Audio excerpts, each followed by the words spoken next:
Hi guys, this is Blackfinch, aka McGrim, with the second of my World of Tanks reviews, and today I'm going to be looking at the KV1 Soviet tank. So just a quick overview of the KV1. It was one of two heavy tanks in service at the start of the Second World War, it and the French Char B1, which is available on the French Tech Tree at Tier 4. Probably the best, well, I think almost all historians would agree it was the better of the two heavy tanks at the start of the war. And it was a very, very big shock to the Germans in 1941, who didn't realise the Russians had anything nearly this capable.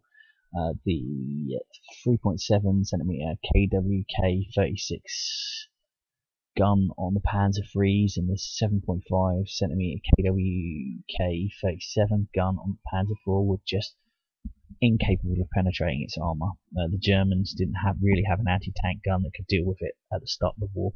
Only the 88 flak guns, which obviously became so famous throughout the war for their anti-tank abilities, were really a danger. It's not to say that it had a rosy time. It suffered massive mechanical faults, a terrible turret layout. The game's quite generous in the crew it gives you. In truth, you had a driver, a machine gunner. Then the gunner would be here. The commander would be here, and it would also act as the loader. So as you can see, the commander's only got sort of limited viewing points. And then there was this chap at the back of the turret that used to sit around operating the machine gun. Now, by the end of the war, by I think 1943, if memory serves me correctly, so feel free to correct me on this point down below, but this is the turret to the IS tank on the KV1S chassis. This is how they tested the prototypes, but they had finally moved to the commander being at the back with a proper cupola with all around view when the hatch was down, who was also then operated the rear machine gun as required, and then you had a dedicated gunner and a dedicated loader. So, and that would be the gunner on this side. Possibly, I'm not sure. Again, the gunner's on one of those two sides. He's there somewhere by the gun, as you'd expect. But so the KV1, big shock to the Germans. Suffered massive mechanical faults and perhaps didn't realise the potential it could, and was overshadowed in fame by the very successful T-34, which had almost as much armour. Certainly the Germans struggled to penetrate the T-34s in 1941. They could penetrate them if they got a Panzer IV to the back at close range with the 75mm gun in this weak area here, which isn't ideal. In an ironic turn of events, that was the kind of crazy tactics that the T-34s would have to use later to penetrate the armour of the Tigers, but I get ahead of myself. So KV1 is one of the first, if you're playing the Soviets, is one of the first heavy tanks that you get your hands on, and I've enjoyed it immensely playing it. I have a KV1 on the European servers that I've played a zillion games in, and I've been using it as a money boat on the Soviet servers to fund my other tank projects. So, a fair amount of experience behind the wheel of the KV now, the wheel or however you want to describe it. But so let's look at the three areas of tank performance that are really important. The first of all is protection. Now, 75, 75, 70 hull armor, 110, 110, 110 are when you get the top turret, and 640 hit points. Very good for the tier. The hull armor specs from the front, it doesn't have the best armor of a heavy. The Churchill 3's got 176. The Churchill 1 has got 177, and the don't have it in the garage. So, and the T1 heavy, the US tank, has got 83, but it's a fairly flat 83. So the big thing that the KV has got going for it, so not least of all that it's not covered in all these glaring weak spots, but the big thing that it's got going for it is the sloping. This piece of armor here is very sloped. Most shots from tier 5 guns are going to bounce. Some tank destroyers might get lucky and get one through there. The main plate here is fairly sloped. There's a little bit of counter sloping to the lower glacial plate, and then your turret has fairly rounded corners, a good mantlet. One weak spot: shots that hit here can bounce down into the weaker top armor of the tank. So if you ever find there's holes in there and you're trying to work out who's been shooting you from above, that's what's caused that problem. The machine gun here is a weak spot. The viewpoint here is a very, very tiny weak spot.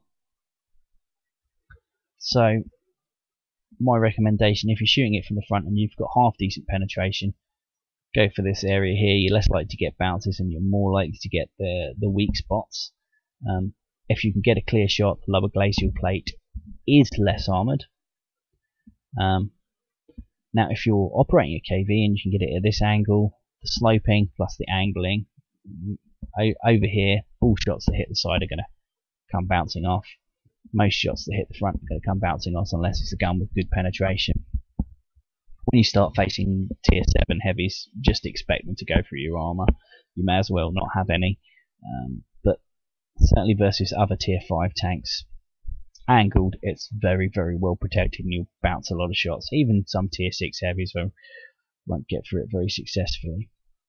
So that's your protection, and that's a fair reflection of how the KV was armoured in 1939. Now throughout the war they sliced it off and added it back on and stuck plates on, and sometimes you get the reduced armoured hulls with the over armoured turrets just because they were the bits that were lying around and they managed to cobble together 2 damaged tanks. So I think it's a fairly fair reflection of the tank throughout the war, what they've given it here. And as I said in my previous review, this isn't a simulator, it is a game, so there is a degree of artistic license with the facts.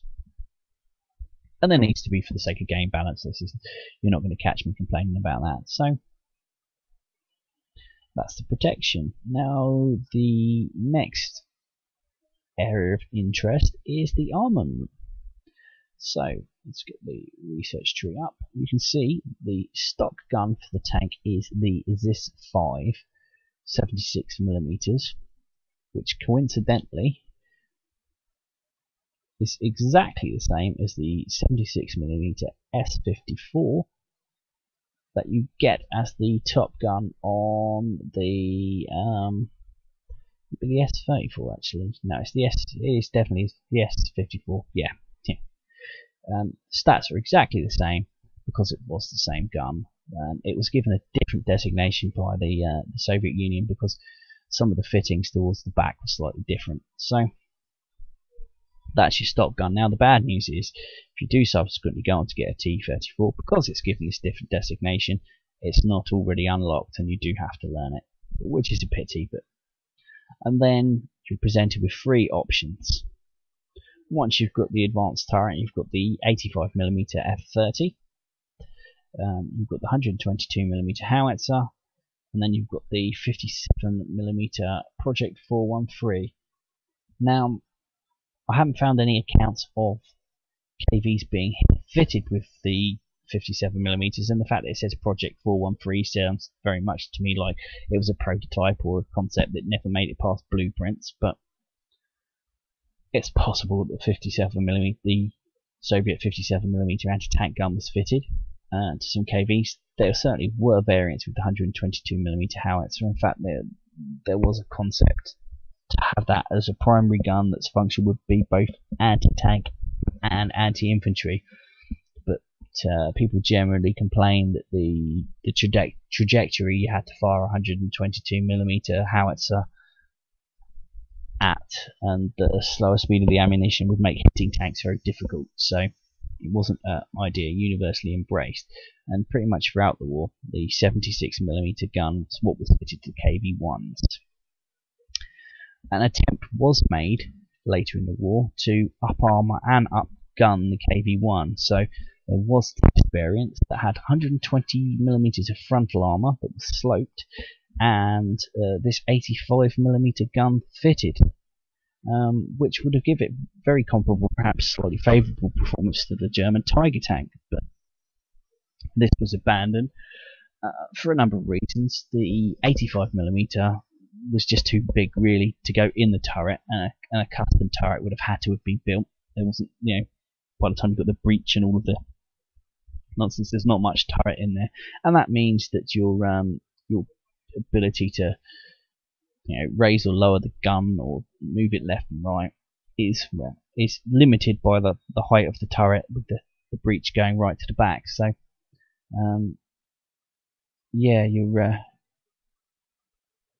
you are severely limited by the oversized gun in the turret, and the idea was abandoned.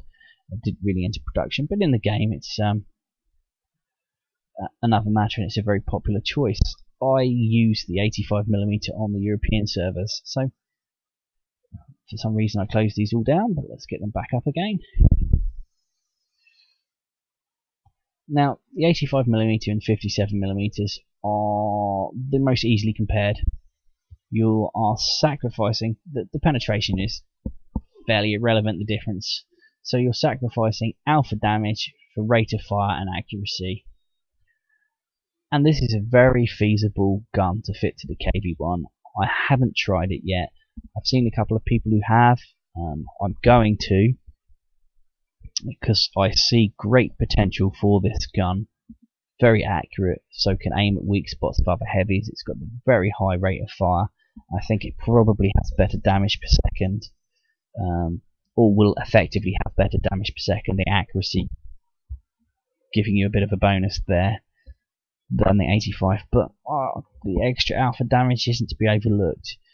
And then at the completely other end of the scale, you've got the 122mm howitzer, which obviously has very poor penetration, but is explosive, so does some damage, even if it doesn't penetrate, and it's very good at knocking off tracks and damaging modules, and when it does penetrate, it does hideous damage for 150. So, and 61mm penetration, or the 140 if you want to load a premium shell, but the 61 is enough to get through the armor of a lot of tier 3 and many tier 4 tanks, and you will be facing them sometimes, and 450 damage is usually enough to kill them. So sometimes you can, that annoying medium or light tank that's racing your way and you know it's going to be a pest, you can just swat out of the way with a single shot, and make them very unhappy and complain about how you're overpowered, and we all enjoy that.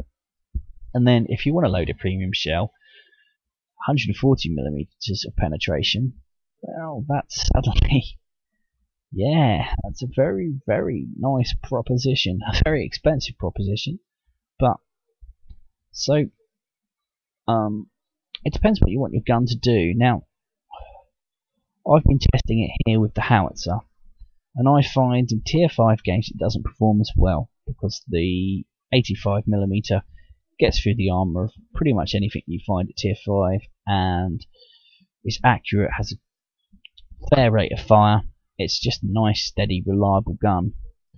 But the second you get into tier 6, tier 7 games, the 122mm with it is always doing a bit of damage when it hits, and the ability to sneak around the side or the rear and put an explosive shell in, start an engine fire.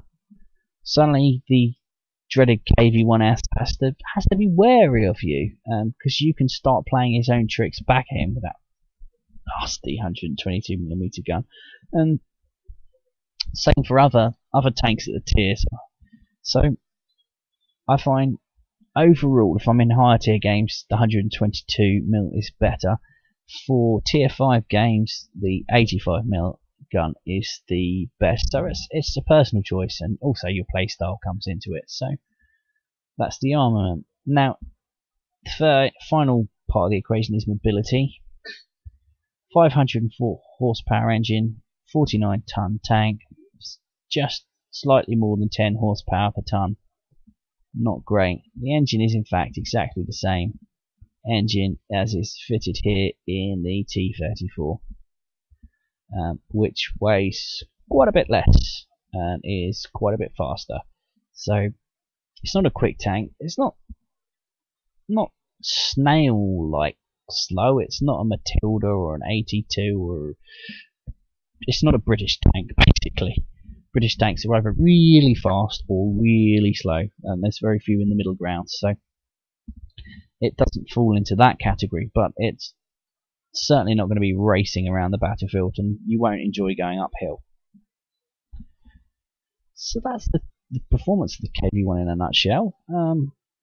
I've pointed out your weak spots, the importance of angling, and given the gun options, I'm going to try and show a game with the 85mm and a game with the 122mm howitzer just to show the difference and give you an opportunity to see the tank. So let's get started with games. Okay, the first game is an encounter battle on Ensk, which is absolutely one of my favourite maps in the game. So many options here. We are very much the top tier. All the scariest tanks on the opposing side are the Churchill, the KV1, and a couple of their tank hunters. But it's an encounter game, and too often I watch the battle go on the right hand side of the map, because people are used to that in the regular battle being a great and key point on the map down rows 9 and 0, but in encounter it's really important to make sure that that base is checked. So I've opted to go into the city, and I'm looking what the rest of the team are doing to make sure, if everybody goes that way, then I'll adjust and head up the right hand side. There's something deeply satisfying about driving through buildings, and I don't know what it is, but just, there's a pleasure to be had in pointless destruction. And with that in mind, get rid of that building as well. And I was enjoying myself so much that I failed to notice the train in front of me. Now there's a Panzer 1C sneaking down here. Very fast tank, so you've got to make sure you shoot well in front of them, as just demonstrated. And that's my first kill. I'm using the 85mm in this game. This is on the European servers. I'm not sure what's just taken that fella out, but look, I'm guessing it was the enemy tank destroyer. Of course, as I'm making this commentary, I can't read the chat because of the poor quality in Movie Maker, so you guys have got an advantage over me on this regard. So I decided to head just straight up the road. I know there's not many guns here that are a threat to me, and I just want to check anything that's going to sneak in and get rid of this guy who's going for the opportunistic capture. And I see this M3 Lee, the little tank destroyer there. Fire a shot to just clear the wreckage out of the way. I mean the car, and get rid of that guy because he's just foolishly sat in the open. And that's the second kill. I'm not sure what that was, but it didn't penetrate. It's probably the M3 Lee. You can see him now. Dispatch him. See, the tank's not that slow. It's not fast, and we're on level ground and on what is largely roads. Now this Su-85 is a threat, and I can see he's well positioned to harass our other KV and then take things in the circle. So I come around behind him, snapshot, leave him with 4 health, finish the job off, secure the kill. Just the 4th kill. Now at this point I can see that we're absolutely annihilating the opposition, and for some reason we're capturing, and we could go on and wipe the team out, but nothing I can do about it at this stage. So very disappointing ram, and then again I leave this guy with 1 health, finish him off with a ram, taken no damage, and we managed to capture. So a disappointing end. So let's quickly have a look at the plates. You can see 23,000. It could have been more if the game had gone on longer. 860 experience. That's without premium. I don't have it on this account at the moment because I'm concentrating on my other one. And top of the table, 1,123 damage done. 5 vehicles destroyed. 6 hits received. None of them penetrated. That armor is pretty tough. That gun's pretty accurate. It deals with most level 5 and below things. So the next game, this is on the Russian servers, and I'm using the 122mm Howitzer this time. Just skip the start bit, you've heard me waffling long enough, and get straight to the action. Now, still learning this map, and as it's still relatively new, the name doesn't show on when you've got the XVM mod running, or it certainly doesn't show on mine. And my initial plan was to go down row 9 on the map, up down the hill if at all possible, but I can see there's the other KV1s heading down the riverbed, and by this stage, again, pointlessly destroying buildings. I was just in that kind of a mood while I was playing today. I'd had a few terrible games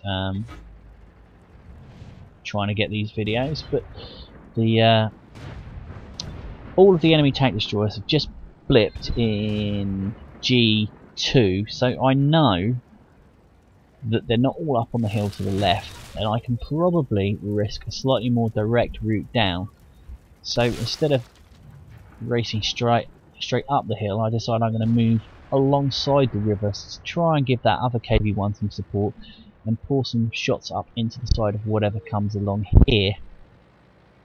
That's the plan anyway. It's really essential that you keep looking at your map and see what's going on. Now this KV1 has, sorry, this Churchill 1 hasn't noticed us. It could even be a Churchill 3. It's Churchill 3. As you can see, the Howitzer doesn't have the reload time of the other gun. He is occasionally getting a shot through my armour, but I'm not doing the maximum 300, 450 damage because it's not penetrating his armour, but it is doing damage to him and will secure the kill.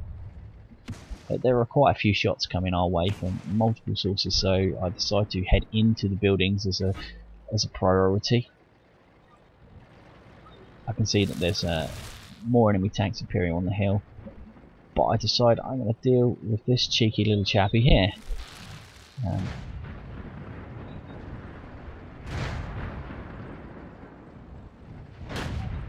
This acceleration is not great. If you have to stop, then it takes you a while to get going again.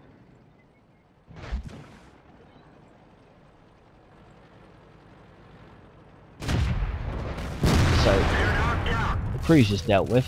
Single shot, howitzer straight through the armour is only ever going to end that way. That thing just has toilet paper as armour.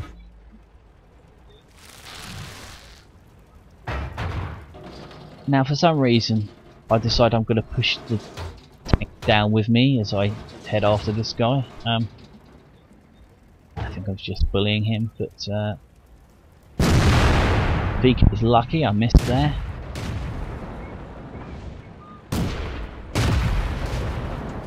But I make sure that I'm not going to miss this time. Bang. There he goes. Again, side armour, that howitzer, it's going to go through it with its 60 odd millimeters of penetration, and it's going to end badly for him. There's a little Stuart here, sorry, Valentine, and there's a Stuart behind him. So that's my 4th kill. There's the Stuart, he's just noticed me. Rabbit in headlights moment. Now he's gone. Didn't have much health. Doesn't have much armour, that was a foregone conclusion. This is a particularly good gun at just one-shot dispatching. I've taken a fair number of hits at this point. I can see up on the hill they're moving to flank this guy, and there's an 82 creeping up on my rear, but there's a Matilda moving to engage it, so I'm kind of trusting to the Matilda to do to keep him busy, and then I'm going for the tank destroyer up here. Fire straight through his armour, 324 damage. This is something that you wouldn't be able to do with the 85mm, but I might have been able to fire quicker at it. The sights settle much faster, so in a different situation it might have been beneficial. And I just have a wild snapshot here in the hopes of getting the kill, but someone else secures it and the game ends. And that's Top Gun, Steel Wall, Reaper, and I can't remember the name of the award, but it's given for destroying all of the enemy team's light tanks, for at least 3 of them. So it's quite funny. I was clearly the bully this game. 1027 experience before any upgrades are applied. 1297 damage done. 1180 potential received. 9 shots bounced out of 14. So good armor, a good overall performance. So a few quick final points and my conclusion. Crew skills. For the commander, at the moment he's got mentor, but that's going to be turned into Sixth Sense as soon as I can get it. Awesome skill, recommend it on all your commanders. If you don't know what they do, quickly look them up in the game. Enjoy your own conclusions. The gunner, snapshot for improved accuracy on the move, and repairs is his second skill. Repairs really useful on heavy tanks. Especially the KV. You don't want to be tracked, and you don't want to be wasting your repair kits on the tracks. So I try and get the crew with repairs as soon as possible, unless there's much more useful skills. Now the driver does have more useful skills. Smooth ride, very helpful.